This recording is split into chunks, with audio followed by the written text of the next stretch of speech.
Back to back వరుస విజయాలతో దూసుకుపోతున్న నటసింహ నందమూరి బాలకృష్ణ అఖండ సినిమాకి సీక్వెల్గా చేస్తున్న చిత్రమే అఖండ 2.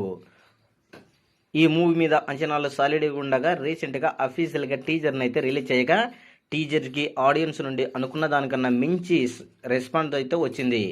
తెలుగులో ఎలాగో సీక్వెల్ ఫ్యాక్టర్తో సినిమా మీద అంచనాలు ఒక లెవెల్లో ఉండగా డిజిటల్ రిలీజ్ అయిన తర్వాత సినిమాకి సౌత్లో ఇతర భాషల అలాగే నార్త్లో కూడా సాలిడ్ రెస్పాన్స్ను సొంతం చేసుకుంది ఈ సినిమా. హిందీలో అయితే ఈ సినిమా డబుల్ వర్షన్ థియేటర్లలోకి రిలీజ్ అయ్యి ఉంటే అక్కడ మాస్ రచ్చ చేసేది అని అందరు అనుకున్నారు. దాంతో ఫస్ట్ పార్టీకి మిస్ అయిన సెకండ్ పార్టీకి మాత్రం అక్కడ కూడా మాసివ్ రిలీజ్ను ప్లాన్ చేయాలని చూస్తుండగా రీసెంట్గా సినిమా టీజర్ రిలీజ్ హిందీలో కూడా మాస్ ప్రమోషన్స్ కూడా మొదలుపెట్టగా టోటల్గా నార్త్లో సినిమా మేజర్ సెంటర్లో భారీ లెవెల్లో పోస్టర్ ప్రమోషన్ చేశారు.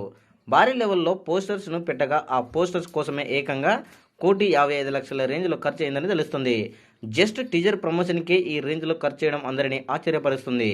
ఇక టీం కూడా హిందీలో భారీ ప్రమోషన్ చేయాలని చూస్తున్నారు. ఏమాత్రం అంచనాని సినిమా అక్కడ అందుకున్నా ఇక్కడ ఏ రేంజ్లో వసూళ్లు వస్తాయో అక్కడ ఒక చోటే ఆ కలెక్షన్లు రచ్చ జరిగే అవకాశం ఎంతైనా ఉంది అని చెప్పొచ్చు. ఇక ఈ సినిమా రిలీజ్ దగ్గర పడే కొద్దీ బాలయ్య ఏ రేంజ్లో దుమ్ము లేపుతాడో చూడాలి.